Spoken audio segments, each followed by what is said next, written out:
Beacon Press Audio presents Leveling the Ice, Confronting Racism in Hockey by Steven Sandor.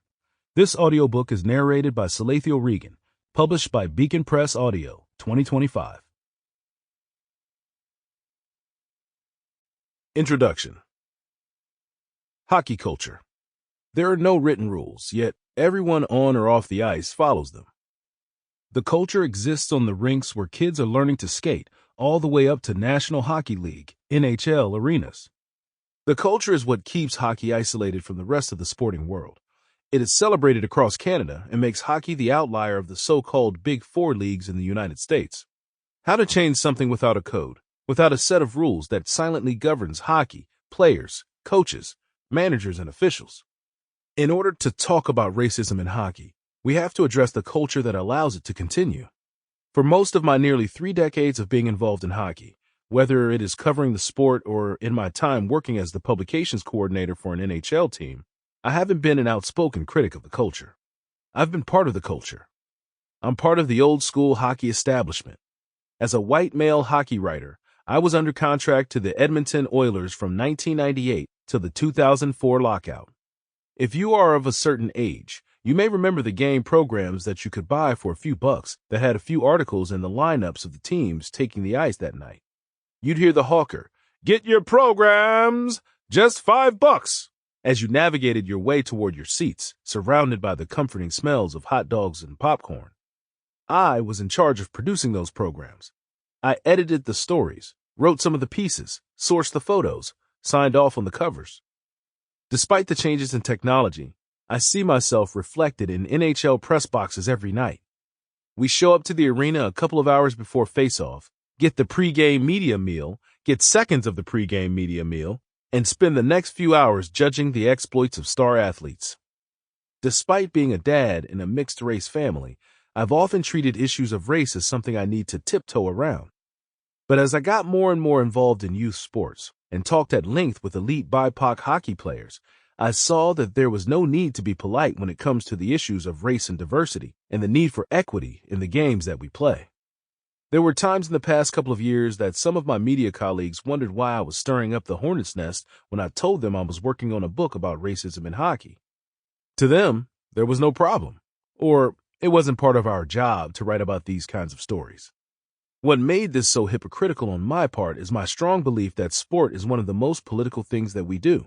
When people ask media to stick to sports, it's clear that they've totally missed the point. From the gladiators and Roman arenas to the early days of association football in England, sport has always had a political aim. Why do we have national anthems before the games? Why is it that the world comes to a standstill to see which country wins the World Cup or earns the most Olympic medals? Why would communist nations work so hard to cheat the system if there wasn't great political value to having more gold medals than anyone else? The link between sports and politics has always been clear to me. But why did it take me so long to make that connection between hockey and race? And why do so many of my colleagues fail to see it? Hockey has so many great stories to tell, but at times there's an unwritten code between media, teams, and players that we can't do more than simply write about who won, who scored, and who's in a slump. Talking about racism in hockey puts the game's predominantly white old guard under the microscope. We live in a world where liking the right social media posts is often seen as enough. As long as you make it look good, you don't have to worry about actually following through. I don't think the old guard is some sort of evil cabal. We're just desperately out of touch. Reporting on hockey is a privilege. We get to go to the arena regularly.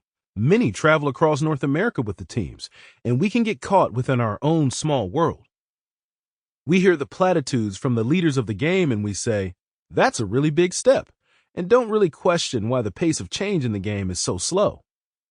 The rise of social media and the instant soundbite has made players and team public relations staff more and more wary about what they say. Teams stream news conferences and dressing room interviews on their websites, and that allows them to take control of the message. On many nights, the post-game press conferences have become so safe, so mundane, that we've created a series of Groundhog Days where the scores and standings might change, but the storylines remain rigid. Meanwhile, the NHL, USA Hockey, and Hockey Canada have begun speaking loudly about the need to diversify the game. That message is also coming from major junior hockey leagues and minor hockey organizations. But saying you want to do a thing is a lot different than, well, actually doing the thing. Hockey rinks across Canada and the United States are still overwhelmingly white and don't reflect the cultural mosaic of North America. And that problem goes all the way down to the grassroots. So while the NHL has TV deals worth hundreds of millions with ESPN, TNT in the United States, and north of $1 billion with the Rogers cable empire in Canada, and teams increasing their worth every season, the number of kids playing the game is shrinking in North America. Hockey Canada's 2022-23 annual report showed that registration numbers were rebounding as the world recovers from pandemic slowdowns and lockdowns. It showed a total of 550,137 registered players for the reporting period. That's still about 200,000 fewer registered players than there were a decade ago. In the United States, there were 556,186 registered players, according to USA Hockey. Those numbers are up over the previous season, but still below where they were before the pandemic. In 2018-19, there were more than 567,000 registered players in America. There is one big asterisk that we need to slap onto USA Hockey's registration stats. It's that the biggest drop in registrations is among players aged 6 and under. That means fewer parents are willing to start their kids in organized hockey at a young age. When I started writing this book, I imagined it was going to be a lot more hopeful than it turned out to be. I really wanted to believe that this sport was living up to its promises that it would be more inclusive. But as I write this in 2023-24, lip service outstrips real and meaningful action by a long shot. Saddest of all was when I would talk to athletes of color about the other stories I'd heard. The reaction was similar. It was, "It's good to see that you're angry about it, but this doesn't surprise us. We've seen it all." I am thankful to all those who agreed to be interviewed for this book, as well as those who sent messages of support but declined my requests. Being interviewed is a choice that a person makes, and we need to respect a person's right to say no. On top of that, there were many teams that responded positively to my interview requests. But there were others that didn't respond at all, not even to send a no thanks message as a reply. The NHL says it wants to change the game, but from my experience working on this book, there are still NHL clubs out there that don't want to engage in this topic outside of theme nights and Instagram posts. But we need to have these uncomfortable conversations, especially people like me, white male members of the hockey establishment and fans. And once we've had the uncomfortable discussions, we have to follow them with concrete actions. We need better mixed representation in our national sporting organizations. We need better mixed representation in our local hockey associations. And we need to confront and speak against any sort of racism we witness as we watch a game, any game. And those actions will lead to more kids picking up sticks and lacing up skates, because there's two words that should inspire any kid, no matter their background or economic standing. Game on.